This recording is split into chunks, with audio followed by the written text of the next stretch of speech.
بسم اللہ الرحمن الرحیم۔ السلام علیکم۔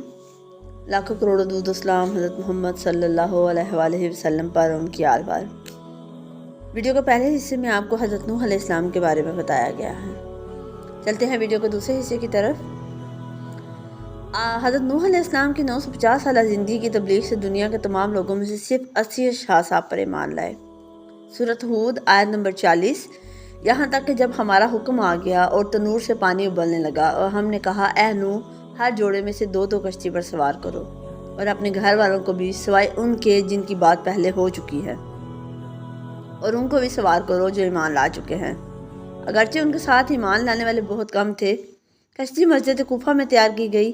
جب وہ دن آیا جس روز خدا نے ان کو ہلاک کرنا تھا، نوح علیہ السلام کی زوجہ تنور میں، جو مسجد کوفہ میں مشہور ہے، روٹی پکا رہی تھی۔ نوح علیہ السلام کشتی میں اس جگہ جو جانوروں کے لیے مقرر کی گئی تھی ان کے لیے چیزیں جمع کر رہے تھے۔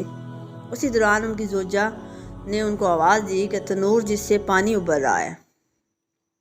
نوح علیہ السلام نے آ کر تنور پر کچھ مٹی ڈالی اور اس پر مہر لگائی کہ پانی باہر نہ آئے، اور جا کر جانوروں کو کشتی میں داخل کیا۔ پھر تنور کے پاس آئے اور آ کر مہر توڑی اور مٹی ہٹا دی۔ آفتاب چھپ گیا اور بجائے اس کے کہ قطرہ قطرہ پانی برسے، یک بارگی پانی آیا اور تمام چشمے ابل پڑے، جیسا کہ حق تعالیٰ فرماتے ہیں سورۃ قمر آیت نمبر 11 تا 13۔ پھر ہم نے زوردار بارش سے آسمان اور زمین کے دہانے کھول دیے اور زمین کو شگافتہ کر کے ہم نے چشمے جاری کر دیے۔ وہ دونوں پانی اس امر پر مل گئے جو مقدر ہو چکا تھا، اور تختوں اور کیلوں والی کشتی پر ہم نے نوح کو سوار کیا۔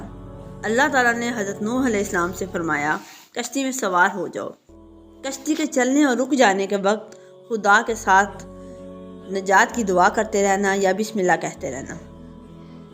کشتی حرکت میں آئی تو نوح علیہ السلام نے اپنے کافر بیٹے کو دیکھا جو پانی میں کھڑا ہوتا اور گر جاتا۔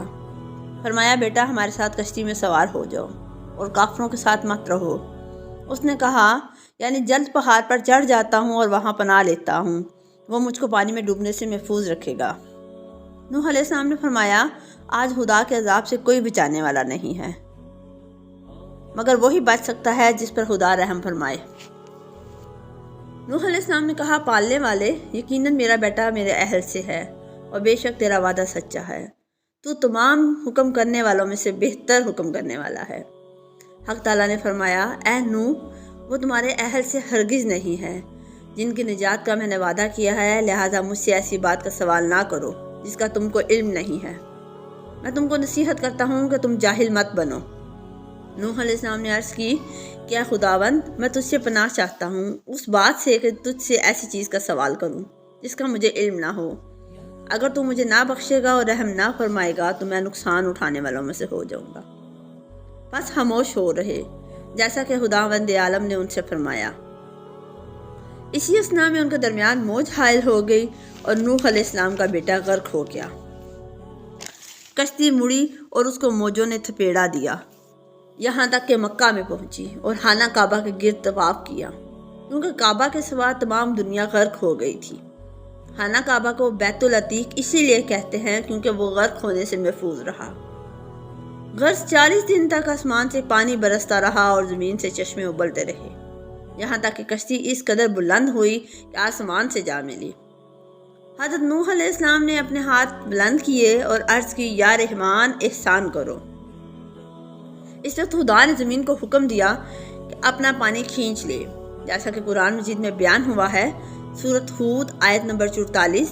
یعنی کہا گیا کہ اے زمین اپنے پانی کو جذب کر لے، اے آسمان برسنے سے رک جا۔ جو پانی زمین سے باہر آیا تھا زمین نے اسے جذب کر لیا، مگر آسمان کے پانی کو جذب نہ کیا، بلکہ کہا کہ خدا نے مجھے صرف اپنا پانی جذب کرنے کا حکم دیا ہے، تو آسمان کا پانی زمین کے اوپر ہی ٹھہر گیا اور کشتی جودی پہاڑ پر جا ٹھہری۔ یہ موصل میں واقع ایک بہت بڑا پہاڑ ہے۔ اللہ تعالیٰ نے حضرت جبرائیل علیہ السلام کو بھیجا تو جو پانی زمین پر رکا ہوا تھا اس کو ان دریاؤں میں پہنچا دیا گیا جو دنیا کے گرد حل کیے گئے ہیں۔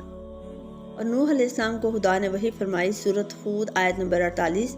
کہا گیا، اے نوح اترو ہماری طرف سے سلامتی اور برکتوں کے ساتھ، جو آپ پر اور ان جماعتوں پر جو آپ کے ساتھ ہیں، اور کچھ جماعتیں ایسی بھی ہوں گی جنہیں ہم کچھ مدت زندگی کا موقع بخشیں گے، پھر انہیں ہماری طرف سے دردناک عذاب پہنچے گا۔ پھر حضرت نوح علیہ السلام نے 80 مومنوں کے ساتھ جو حضرت نوح علیہ السلام کے ساتھ تھے موصل میں کشتی سے اترے۔ حضرت نوح علیہ السلام اور ان کے 3 بیٹے سام، حام اور 5 بھی ان کے ہمراہ کشتی میں سوار تھے۔ طوفان نوح کے بعد نسل انسانی حضرت نوح کے فرزندوں سے آگے بڑھی۔ اسی سبب سے رسول اللہ صلی اللہ علیہ وآلہ وسلم نے فرمایا کہ نوح 2 باپوں میں سے ایک باپ ہیں، یعنی حضرت آدم علیہ السلام کے بعد تمام انسانوں کے باپ ہیں۔ اسی وجہ سے حضرت نوح علیہ السلام کو آدم ثانی بھی کہا جاتا ہے۔ روایات میں آتا ہے کہ حضرت نوح علیہ السلام کی کشتی پورے 6 ماہ سرگرداں رہی۔ یہ مدت ابتدائی ماہ رجب سے لے کر ذی الحج کے اختتام تک تھی۔ ایک اور روایت کے مطابق 10 رجب سے لے کر 10 عاشوراء تک کشتی پانی کی موجوں میں سرگرداں رہی۔ حضرت امام موسیٰ بن جعفر سے منقول ہے کہ جب نوح علیہ السلام کشتی میں بیٹھے اور وہ خدا کے حکم سے چلی، اس وقت خدا نے پہاڑوں پر وحی کی کہ میں اپنے بندے نوح کی کشتی کو تم میں سے کسی پر ٹھہرانا چاہتا ہوں۔ یہ سن کر تمام پہاڑوں نے اپنے اپنے سر بلند کرنا شروع کیے سوائے ایک کوہ جودی کے جو موصل میں ہیں۔ اس نے عز و انکساری سے کام لیا اور کہا کہ میرا وہ رتبہ نہیں کہ نوح علیہ السلام کی کشتی مجھ پر ٹھہرے۔ خدا نے اس کی انکساری کو پسند کیا اور کشتی کو مامور کیا کہ وہ جودی پر ٹھہرے۔ لہذا جب کشتی جودی سے ٹکرائی اور متزلزل ہوئی تو اہل کشتی کو اس کے ٹوٹ جانے اور ڈوب جانے کا خوف ہوا۔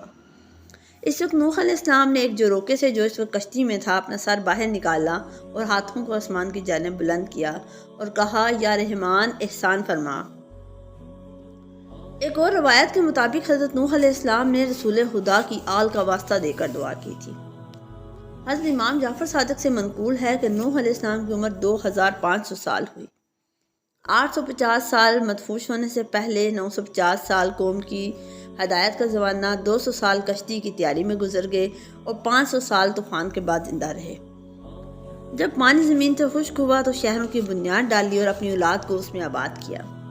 جب 2500 سال تمام ہوئے تو اس وقت دھوپ میں بیٹھے ہوئے تھے۔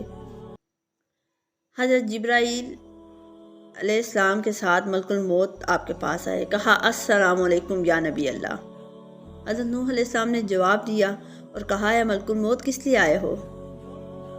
کہا آپ کی روح قبض کرنے کے لیے آیا ہوں۔